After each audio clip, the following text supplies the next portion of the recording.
Hi, this is Chuck King. Today on The King's Guide, we're hitching a ride to the Spokane Valley Heritage Museum. We'll visit with Jayne Singleton, the museum's executive director, along the way. Hello? Hello, Jayne Singleton. Chuck King. How are you? Better now that I'm talking to you. You want to go to the museum? Actually, I think that's a great idea. You want to meet me? Yes, I do. Okay, I'm at Riblet. Okay, all right, sounds good. We'll pick you up. We're picking up Jayne at Arborcrest Winery in a 1939 Packard 8, which belongs to Gary Graupner. We're grateful to Gary for donating his time, chauffeuring us in his beautiful car for the occasion. This is a 39 Packard, and it's a straight 8. This was not the high-end Packard that the movie stars drove around in, but it was the better one than the average guy on the street would buy. Nicknamed the American Rolls-Royce, the Packard came equipped with a heater, deluxe steering wheel, a clock, a column shifter, and bumper guards. The hood ornament, or Goddess of Speed, could be added as an option back in 1939. People jokingly refer to her as the Donut Chaser. This car in 1939, equipped with the options on it, would have run you about $1,500. And that was at a time when a new Chevy or Ford or Plymouth had cost you about $7,500. Gary bought the car in 1986 and commenced immediately on a full restoration. Apparently, it had been sitting in Brown's Edition for several decades due to a transmission problem. 1939 was the first year that Packard went to a column shift from the floor shift. And like a lot of these old cars, it was they were notorious for getting stuck in one gear or the other if you didn't shift them just right. And the story was that Mrs. Reed, who was the doctor's wife, was driving this car downtown Spokane in the early 50s, and she got it stuck in reverse. Well, Spokane in the 50s wasn't very busy compared to now. She had to drive home to Brown's Edition across from the Campbell house where they lived in reverse. And add insult to injury, she said she missed the driveway approach and had to go around the block another time. She put the car in the garage and refused to drive it, and it basically sat there until about 1986 when I bought it. We're meeting Jayne Singleton at the Royal Riblet Mansion, known today as Arborcrest Wine Cellars. The Riblets completed construction on the mansion in 1924, just 15 years before Packard rolled this classic car off the line. And who knows? Maybe Gary's car has been here before. It's easy to imagine a car of this vintage rolling up to the mansion for a visit, out in the country, up here on the plateau. I met Jayne Singleton back in 2002 after she was featured in the newspaper for wanting to start a museum in the Spokane Valley. We became fast friends because of our mutual love for local history. There was a picture of me holding an old historic photo, and then a whole article in 2002. It was March of 2002. Well, we were both doing the same thing. I was collecting Valley history, he was collecting Valley history, but we didn't know each other. Looked up her address in the phone book and just went over to her house and told her I had a bunch of junk in the backyard. you said crap. Yeah, I said crap. I said, but no, yeah, so I'd been collecting stuff and thought maybe I'd, join in the effort. Just had the time of our lives preserving history. In 2005, the Spokane Valley Heritage Museum moved into the old Opportunity Township Hall on Sprague, just west of Pines Road. The mission-inspired architecture of the Township Hall, which was built in 1912, truly sets it apart as one of Spokane Valley's most unique buildings. Well, we were looking at the Township Hall for quite a while.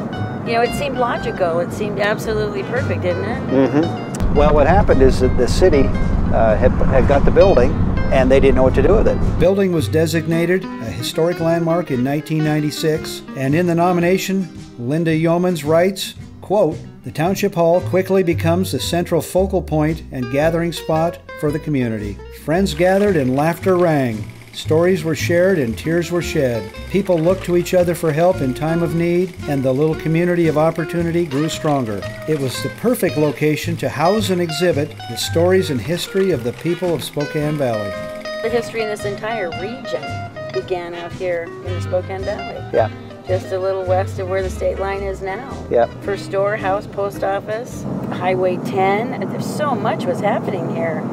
And I couldn't believe it. You couldn't believe it. Why isn't this in a repository? Why isn't there a place where young people or even older people can come and connect or learn? There's so many what we call lo and beholds, where you think, how's this going to work out? And lo and behold, it just does. Yeah. It seems like a long time ago now. It was. It was a long time ago. Yeah, a lot of life has happened since then. Yeah. A lot of exhibits have happened since then as well. Everything from stories of the local tribes to Civil War history, early pioneers, farming in the valley, and beyond. At one point, we even installed a gas station replica inside the museum. That was fantastic. Yeah. It was in Texaco, and Chuck and I had been to Montana, and remember we were looking at that guy's stuff, and out in the field we could kind of see something, and it was fascia off a Texaco gas station, and you said, we got to have that.